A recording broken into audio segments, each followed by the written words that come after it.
3.5 मुहूर्तापैकी एक असलेला अत्यंत शुभ दिवस म्हणजे अक्षय तृतीया। या दिवशी केलेले जप, तप, दान आणि पूजा यांचे फळ कधीही क्षय पावत नाही, म्हणजेच ते अक्षय राहते। आजच्या व्हिडिओमध्ये आपण पाहणार आहोत की घरच्या घरी अगदी सोप्या पद्धतीने अक्षय तृतीयेची पूजाची मांडणी कशी करायची आणि कोणतं साहित्य वापरायचं। चला तर मग सुरुवात करूया। पहिल्यांदा पूजेचं साहित्य काय असणार आहे ते पाहूयात। तर पूजेसाठी आपल्याला काही साहित्य वस्तू लागणार आहे, ते म्हणजे एक चौरंग किंवा पाट, त्यानंतर त्यावर अंतरण्यासाठी लाल किंवा पिवळे वस्त्र, त्यानंतर कलश हा तांब्याचा असावा आणि नारळ, त्यानंतर आंब्याची 5 पाने किंवा आंब्याचा डहाळा, त्यानंतर लक्ष्मीनारायण यांची फोटो किंवा विष्णुदेवाचा फोटो किंवा मूर्ती, त्यानंतर हळदी, कुंकू, अक्षदा, चंदन किंवा गंध, सुगंधित फुले, यामध्ये विशेषतः पिवळी किंवा पांढरी फुलं असणं अत्यंत शुभ। त्यानंतर नैवेद्यासाठी गुळाचा शिरा, आंबा किंवा थंडगार पने।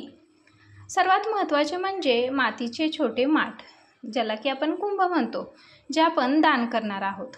त्यानंतर पूजेची मांडणी कशी करायची आहे, तर तुम्ही सर्वप्रथम ब्रह्ममुहूर्तावर स्नान करून त्यानंतर पूजेमध्ये पाट मांडून त्यावर पूजा करताना काय करायचं, तर प्रथम पूजा करण्याचे ठिकाण स्वच्छ करून घ्या। पाटावर वस्त्र अंतरा किंवा त्यावर मध्यभागी थोडे तांदूळ ठेवून लक्ष्मीनारायण मूर्तीची स्थापना करा।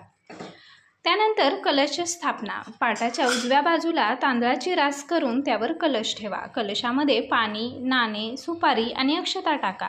वर आंब्याची पाने किंवा नारळ ठेवा। त्यानंतर दीप प्रज्वलन, देवतेच्या समोर शुद्ध तुपाचा दिवा आणि उदबत्ती लावा।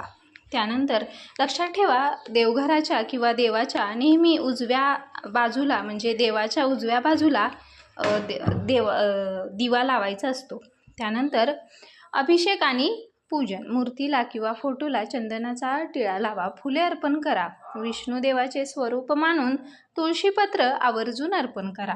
त्यानंतर कुंभपूजन आणि महत्त्व, तर अक्षय तृतीयेला कुंभपूजनाला विशेष महत्त्व आहे। एका मातीच्या लहान माठात पाणी भरून त्यात वाळा किंवा तुळस टाका, त्यावर खरबूज किंवा आंबा ठेवून त्याची पूजा करा। हा माठ नंतर ब्राह्मणाला किंवा गरजूंना दान केला जातो, त्यामुळे पितरांना तृप्ती मिळते।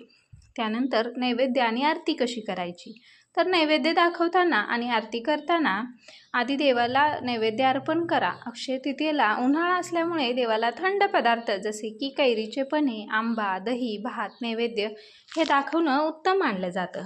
शेवटी देवाची आरती करा आणि घरातील सर्वांना सुख समृद्धी लाभो अशी प्रार्थना करा। तर अशी आहे ही साधी आणि सोपी अक्षय तृतीयाची पूजा मांडणी आणि साहित्य। हा व्हिडिओ तुम्हाला कसा वाटला कमेंटमध्ये नक्की सांगा। आवडला असेल तर लाईक करा आणि चॅनलला नवीन असाल तर सबस्क्राईब करा। तुम्हाला आणि तुमच्या परिवाराला अक्षय तृतीयाच्या खूप खूप शुभेच्छा। धन्यवाद।